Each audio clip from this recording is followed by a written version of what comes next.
feel like the crowd I was in was just trying to push each other style-wise, and do, you know, fucking everything had to be fucking trying to be original. Color scheme, someone would tell me you're biting my color scheme or some shit, you know, and I thought it was ridiculous, you know, but at the same time, it fucking helped mold me to fucking where I'm at, I guess now. You know? You have your name, ARBE.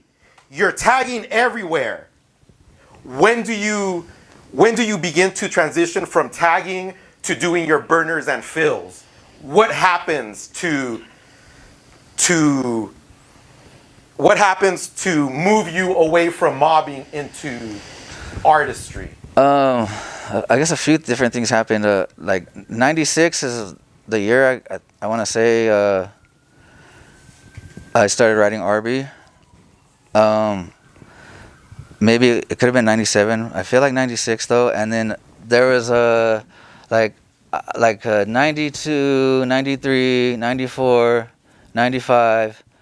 I was in juvie like all the summers. Like every summer I like got locked up for tagging. So something that kept me just tagging, you know. It's like, I don't know if it's just because I wanted to be still affiliated with my brothers, my crew, D2D or whatever, but whatever it was, I was just about it. And then like the whole that tag banging shit we were talking about earlier, like we were like a bunch of white boys, not a bunch of white boys, it was like Hispanic homies too, like, and the Samoan homies, but they were kind of like the big homies that had our back and shit, kind of like had left on. And I felt like other crews that would start tag banging thought they could fuck with us, you know, but it's like they couldn't. I feel like because we were like, it's about graffiti, and we kept doing the graffiti, you know. So it's like we were like down to battle anybody.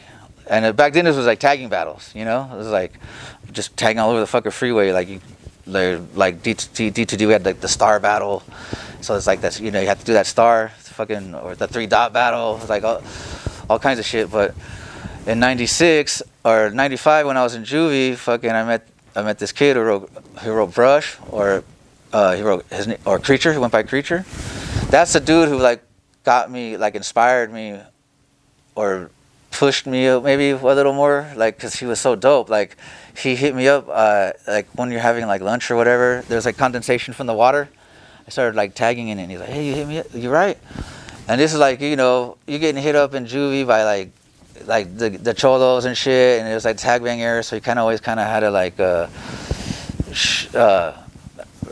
like be badass, I guess, you know. So I was like kind of like a little attitude, you know, like yeah, I write Clee D2D, you know, like this was like all right, what's up, man? We should hang out sometime or whatever. This is like juvenile camp, or we already like left juvenile hall, we're in a camp, and the next time I see him, he fucking busts out, like shows me, check out this paper, like this piece I'm working on. It's a brush piece, and that shit was sick as fuck. I was like, I didn't know anyone could flex like that. This is the shit I've been, you know, I see in the magazines, or fucking when I come to LA, I go to a yard and see fucking dope ass pieces.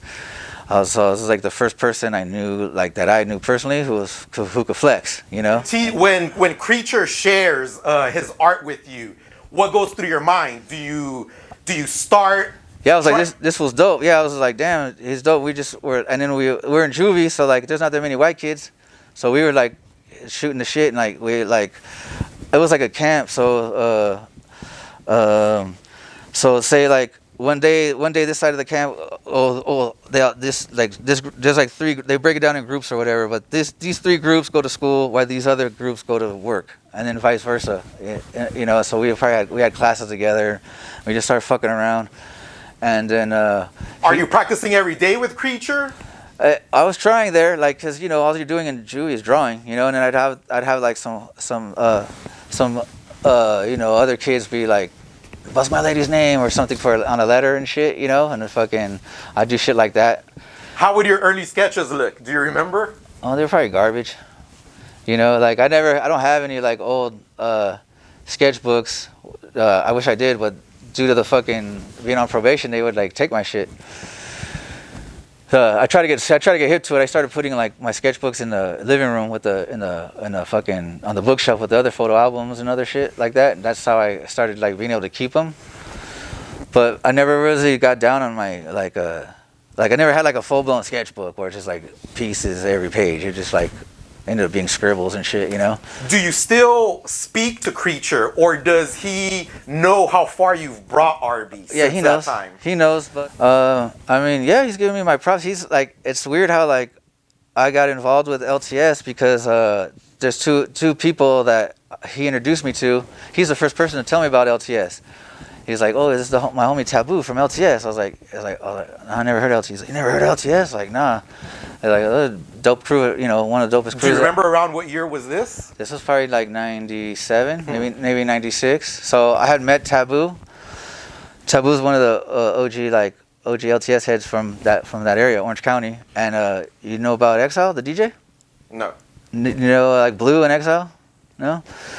He's pretty famous, pretty in underground DJ and producer. Fucking anyhow, he was from KOG, and fucking Exile and Taboo was from LTS.